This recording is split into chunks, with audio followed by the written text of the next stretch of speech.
د خیبر پختونخوا ماشومانو د ساتنې او ښېګړې کمیشن چارواکو ویلي په ټولنه کې د ماشومانو سره جنسي تیاری او تشدد پیښو،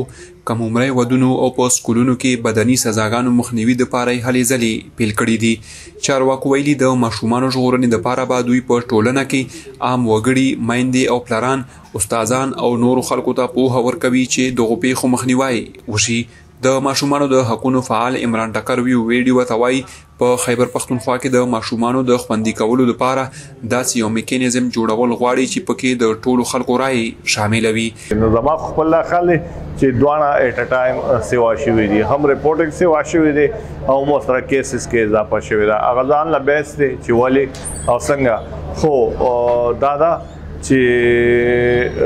د دې لپاره څه کېږي نو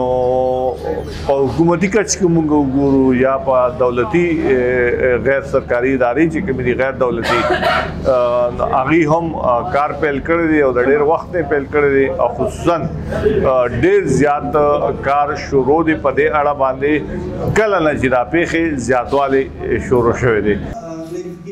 د خیبر پختونخوا ماشومانو د ساتنې او ښېګړې کمیشن یا چایلډ پروټیکشن او ویلفیر کمیشن د یونیسف په مرسته سره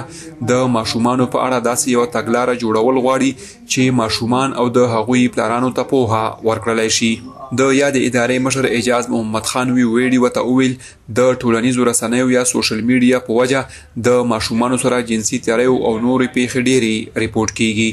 زموږ دا اراده لرو، دا کوشش دی چې موږ یو ښه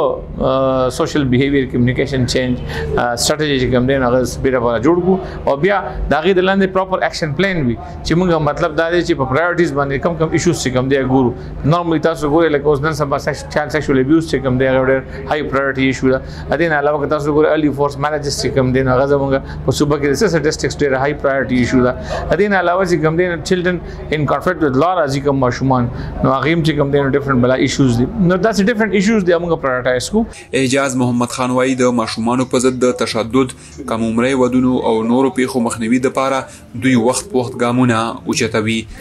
او زموږ کوشش دا دی چې یاره مطلب بلکې دا هم دا چې کوم اویرنس کمپوننټ موږ نن فوکس کړی دی او موږ د بیهیویر چینج کمیونیکیشن سټریټجي خبره کوو نو دا د دې لپاره چې یاره مطلب کمیونټي پراپر کې اویرنس کریټ شي، خلک ایجوکیټ شي او مطلب دا دی چې سټیک هولډر سنسټایز شي چې مطلب په د سیکشوال ابیوز دا کیسز چې کوم ورځ تر ورځه انکریز کېږي چې دا مطلب هغې سره کنټرول شي. او بل سایډ د موږ خپل ریسپانس سیسټم سټرنتن کو، کوشش دا دی چې موږ ریسپانس میکانیزم دا وي چې کوم دی نه کیس رپورټ کېږي چې مطلب ټایملی ریسپانس کوي. په پاکستان کې د ساحل نومي غیر دولتي ادارې په یو تازه ریپورټ کې ویلي د روان کال په لومړي شپږو میاشتو کې په هیواد کې د ماشومانو سره جنسي تیاریو یا زیاتی 1396 پیښې ریپورټ شوي دي او د تیر کال په پرتله په دې کې 20% اضافه ریکارډ شوې ده. فرید شینواری، وایس اف امریکا، ډیوا، پیښور.